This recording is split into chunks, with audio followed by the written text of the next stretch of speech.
오늘 주실 하나님 말씀은 구약성경 민수기서 9장 1절부터 14절까지 말씀입니다.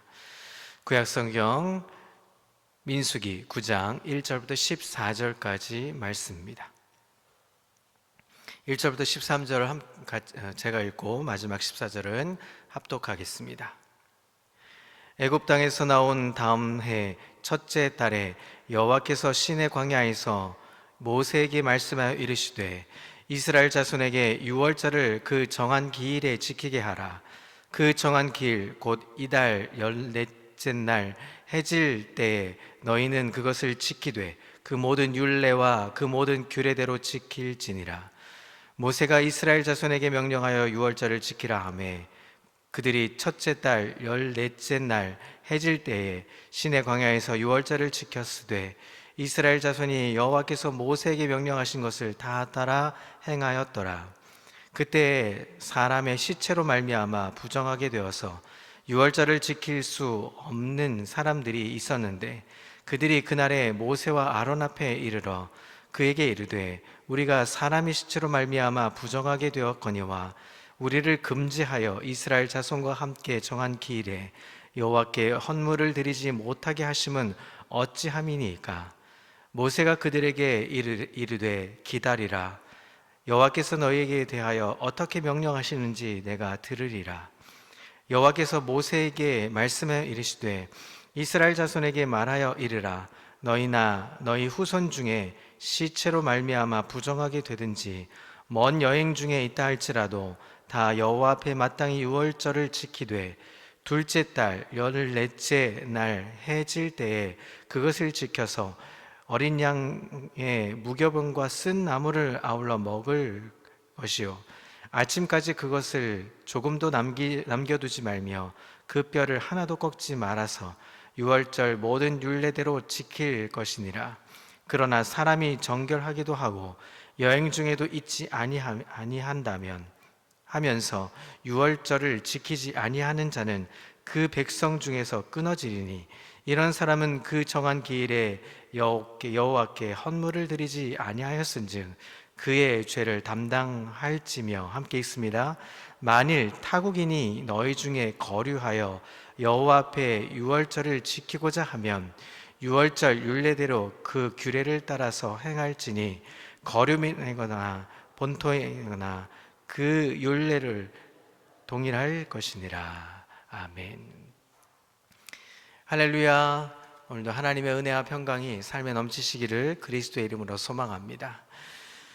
유월절은 유대인에게 있어서는 최대의 명절입니다. 마치 우리나라로 생각하면 설날 혹은 추석 이런 어떤 가장 큰 최대의 명절이죠.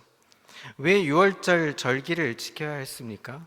하나님의 은혜의 구원의 감격, 그것에 감사하고 하나님의 뜻 안에서 새로운 삶을 다짐하며 공동체성을 굳건히 하기 위해서였습니다. 유월절은 이제 그들이 출애굽을 해서 홍해를 갈라서 가나안 땅으로 들어가는 첫걸음에 하나님께서 행해 주신 놀라운 축복이었던 것이죠. 모두가 다 죽을 수밖에 없는 그 죄인의 길에서 하나님은 탈출시키고자 이 유대인들이 살고 있었던 이 애굽 땅의 문설주에 어린 양의 피를 바르고 그래서 하나님이 그 죽음을 넘기셨던 절기를 지키는 것. 그래서 유대인에게 있어서 이 유월절은 어떤 절기보다 가장 귀하고 가장 아름답게 생각하던 최대의 명절이었던 것입니다. 오늘 본문은 유월절을 제 날짜에 지킬 수 없어서 한 달 뒤에 지키게 되는 제2 유월절 규례를 언급하는 내용입니다. 제2 유월절 규례와 본문에 관련한 말씀을 통해서 우리가 어떤 교훈을 얻을 수 있는지 함께 빛과 은혜를 나누면 좋겠습니다. 첫 번째로 사랑의 거리 두기를 하라는 것입니다.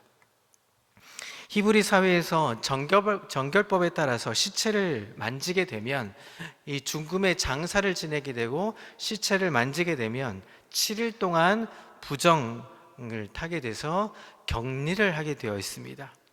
왜냐하면 고대에서 의술이 발달되지 않았기 때문에 전염병 등에 걸리면 매우 위험한 상황이 됩니다. 그래서 특히 죽은 사람과 접촉하면 병의 전염성이 가장 강력하기 때문에 사람들을 보호하려고 시체를 접촉한 사람은 일주일간 자가 격리 기간을 갖게 됩니다. 셋째 날과 일곱째 날에는 잿물로 자신을 정결하게 씻겨내야 했습니다.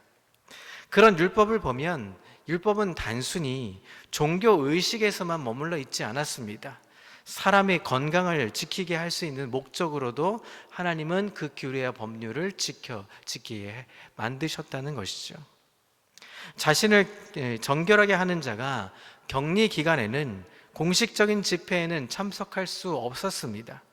문제는 격리 기간이 유월절과 겹칠 때였습니다. 다른 때는 그래도 이해되고 그래도 이 7일 동안은 우리가 잘 지켜야지 하는 마음을 갖게 됐던 것이죠. 그런데 문제는 유월절 절기였습니다. 1년에 단 한 번 있는 유월절 절기. 그래서 시체와 접촉해 부정하게 되어서 유월절을 지킬 수 없게 된 사람들이 모세와 아론 앞에 나와서 이렇게 말을 합니다. 7절 말씀입니다. 그에게 이르되 우리가 사람의 시체로 말미암아 부정하게 되었거니와 우리를 금지하여 이스라엘 자손과 함께 정한 기일에 여호와께 헌물을 드리지 못하게 하심은 어찌함이니까.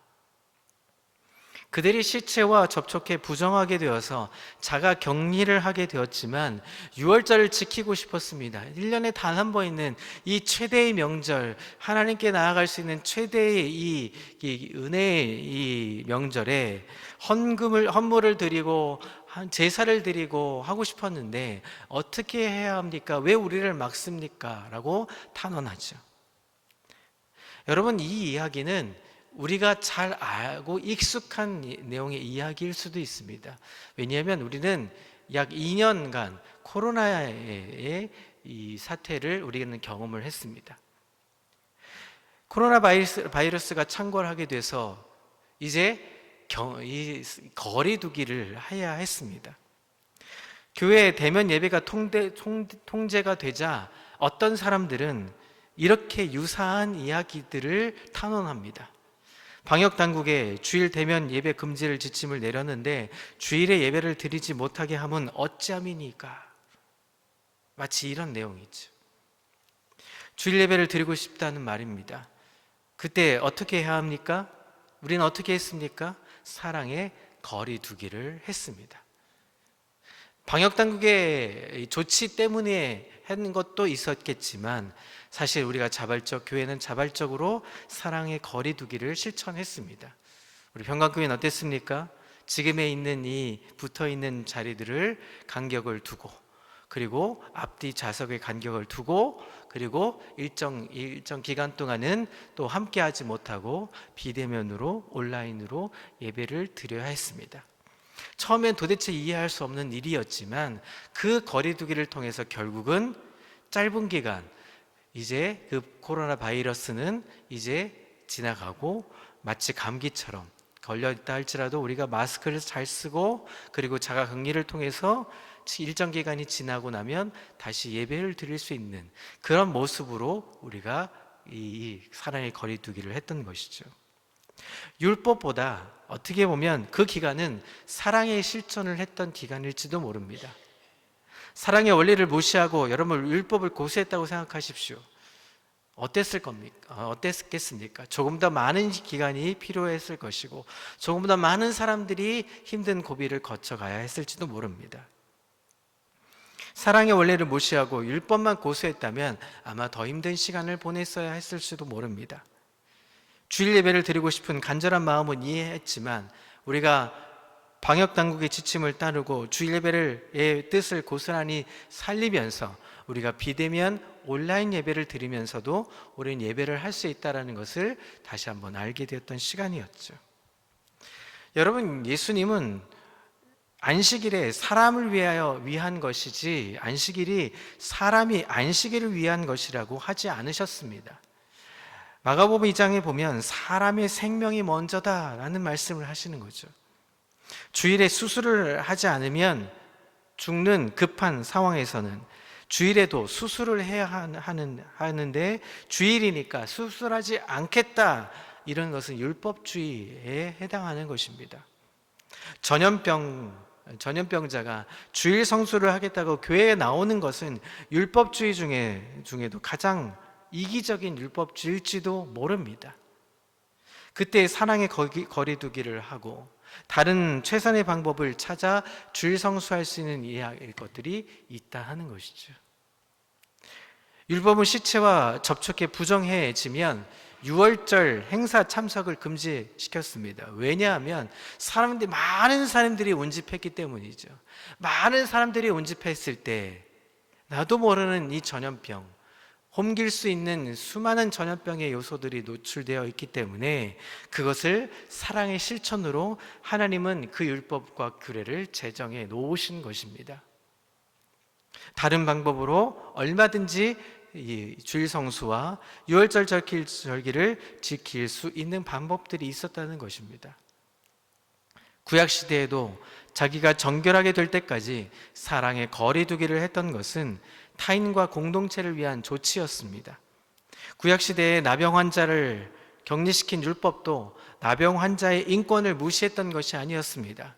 의술이 발달되지 않은 시대에 생명을 지키는 일종의 사랑의 거리두기, 사랑의 실천이었던 것입니다. 율법보다 생명과 사랑이 우선이라는 사실은 신구약을 관통하는 하나의 축이기도 했던 것입니다. 사랑하는 성도 여러분, 지금 시대에도 우리는 사랑의 거리두기에 여러 가지 실천들을 해 나갈 수 있습니다. 우리가 감기가 걸리고 어떤 상황이 벌어지면 마스크를 착용하고 타인을 배려해 주는 것들, 그리고 혹여 우리가 주일에 예배드리는 상황 속에 갑자기 같은 다른 질병들이 걸렸다면 우리는 마스크를 쓰고 착용하고 조금 더 거리를 두고 예배를 하고, 조금 더 힘든 시간, 조금 더 많이 아프다면 조금 더 다른 방법으로도 예배를 드릴 수 있게 되는 것입니다. 그것이 과거의 구약시대에도 있었다 하는 것입니다. 자, 두 번째로 유월절을 힘써 지키는 것입니다. 유월절을 지키지 못하면 어떻게 합니까? 라고 이 탄원했던 사람들에게 시체와 접촉에 부정해진 사람이 모세에게 와서 우리도 유월절을 지키고 싶은데, 헌물을 드리고 싶은데 어떻게 해야 됩니까? 모세도 순간적으로 아마 난처했을 겁니다. 그때 그들이 간절한 하나님께 향한 그 열망을 보면서 유월절 행사에 합류시키고 싶은 마음이 왜 안 들었겠습니까? 그렇다고 유월절 율법 이 조항들을 무시할 수 없었습니다. 훼손할 수는 없었습니다.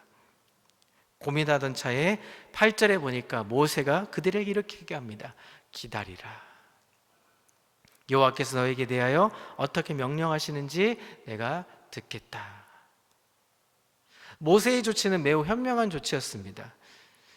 불만 섞인 그 사람들의 질문을 받을 때 즉답을 떠오르지 않는다면 여러분 성급하게 말할 필요가 없습니다. 기다리는 것입니다. 잠시 기다리고 잠시 생각하고 잠시 기도하면 하나님이 지혜의 이 시간을 주시게 되는 것이죠.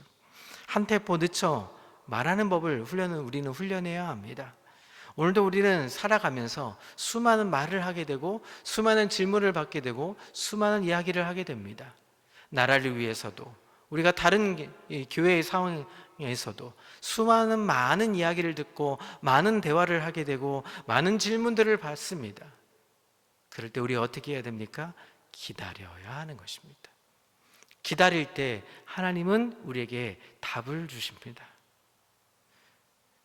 여러분, 말보다 하나님께가 나아가는 것이 먼저라는 사실을 오늘 꼭 기억하시기를 바랍니다. 부득이하게 유월절을 지키지 못하게 된 문제에 대해서 마침내 하나님이 모세를 통해서 이야기를 하십니다. 시체를 만져서 부정하게 된 사람이나 먼 여행 중에 있는 사람도 유월절을 지키라 라고 명령하십니다. 결국 유월절을 지킬 수 없는 사람들을 위해서 제2의 유월절 규례를 제정하십니다. 제2 유월절은 한 달이 지난 둘째 달 14째 날 14일 마치 2월 14일이죠. 6월절보다 한 달 뒤인 그 달에 부득이하게 6월절을 지키지 못하면 제2 6월절을 지키게 하셨습니다. 제2 6월절 규례를 주신 것은 율법 자체에 매달리지 말고 율법 정신을 중시하라고 담긴 메시지였던 것입니다. 따라서 율법과 전통과 관습을 존중하되 그것들에 얽매이지 않고 해치지 않고 거기에 억압하지 말아라 하는 것입니다. 주일 성소도 중요하지만 주일에 같이 모여 예배할 수 없는 어떤 전염병이 걸렸다면 그것을 거기에 얽매이지 말고 비대면으로 온라인 예배를 드려라 하는 마치 그런 메시지 같은 것입니다. 제2 유월절 규례를 세움으로써 더 이상은 유월절을 지키지 못하는 것에 대한 변명이 통하지 않았습니다. 유월절을 지키는 것은 선민의 행위적인 그런 신앙 고백이 아니라는 것입니다. 정결기간이나 여행기간에도 유월절을 지킬 수 있는 방법을 제정해 주셨습니다. 자, 그런데 사람은 이것을 악용을 합니다. 정결기간이 되거나 혹은 여행기간이 아니었음에도 불구하고 제2의 제2 유월절을 지키는 사람들이 있었다는 것입니다. 한 달이 지나서 그곳에 가서 제사를 드리고 헌물을 드리기는 것이 불편해서 한 달이 지나서 가게 됩니다. 유월절에 여호와께 헌물을 드리지 않는 것도 죄입니다. 그런데 더 중요한 것은 그 시간을 우리가 훼손시키면 하나님 것은 죄라고 여기셨던 것입니다. 13절에 그렇게 말하는 것이죠. 정결기간이 아님에도 불구하고 유월절을 지키지 않는 것은 죄다라는 것입니다. 사랑하는 성도 여러분, 우리의 삶에 있어서 우린 자꾸 동기를 삼습니다. 마스크를 써야 하니까, 아프니까, 힘드니까 자꾸 주의 성수에 관하여서 자꾸 훼손을 시킵니다. 자꾸 우리가 하나님 앞에 나아가던 것에 대해서 자꾸 외면하고 핑계를 대는 것들이 많이 생깁니다. 여러분, 그럴 때 어떻게 해야 합니까? 하나님께 나아가야 하는 것입니다. 비대면도 좋고 온라인 예배도 좋습니다. 그러나 중요한 것은 우리가 여건이 됨에도 불구하고 하나님께 나아가지 않는 것은 죄다라는 것을 우리는 상기해야 하는 것입니다. 사랑하는 성도 여러분, 오늘 우리의 삶 속에서 우리가 어떻게 해야 합니까? 하나님께 나아갈 때 온전하게 예배해야 하는 것입니다. 그러나 상황이 여의치 않을 때는 하나님은 다른 방법도 주셨다는 것입니다. 하나님께 지혜롭게 그것을 대처할 수 있도록 지혜를 주셨습니다. 그러면 우리가 어떻게 해야 합니까? 그 지혜에 맞게 하나님께 온전하게 드릴 수 있는 방법을 찾아야 하는 것입니다. 오늘 하루의 삶도 우리가 여러 말을 듣고 여러 생각을 하게 하고 하나님께 더 집중해야 함에도 불구하고 우리가 그것을 방해한다면 제거하고 하나님께 나아갈 수 있는 아름다운 은혜의 삶, 사랑의 거리두기를 실천하며 하나님의 율법을 온전하게 지켜나가는 우리 멋진 하나님의 사람들, 평강교회 성도들 다 되시기를 그리스도 이름으로 소망합니다. 기도하겠습니다. 하나님 아버지, 하나님께서 온전하게 나아가지 못하는 과정 속에 하나님 제2 유월절 절기도 하나님 지킬 수 있도록 하나님 배려해 주셨습니다. 그 배려하심에 우리는 감사함에도 불구하고 우리는 다른 핑계를 대고 또 거기에다가 여러 가지 상황을 맞춰갑니다. 하나님, 그 모든 것들을 버리고 온전하게 하나님을 예배하며 온전하게 하나님께 나아가며 온전하게 하나님께 그 사랑의 은혜를 보일 수 있는 그 믿음을 다하게 인도해 주옵소서. 혹여 우리의 삶에 있어서 하나님께 온전히 놓치는 것들이 있다면 다시금 마음을 정결하게 하셔서 하나님께 나아갈 수 있는 우리의 모습이 되게 주여 역사하여 주옵소서. 함께 하실 줄 믿고 감사드리며 예수 그리스도의 이름으로 기도합니다.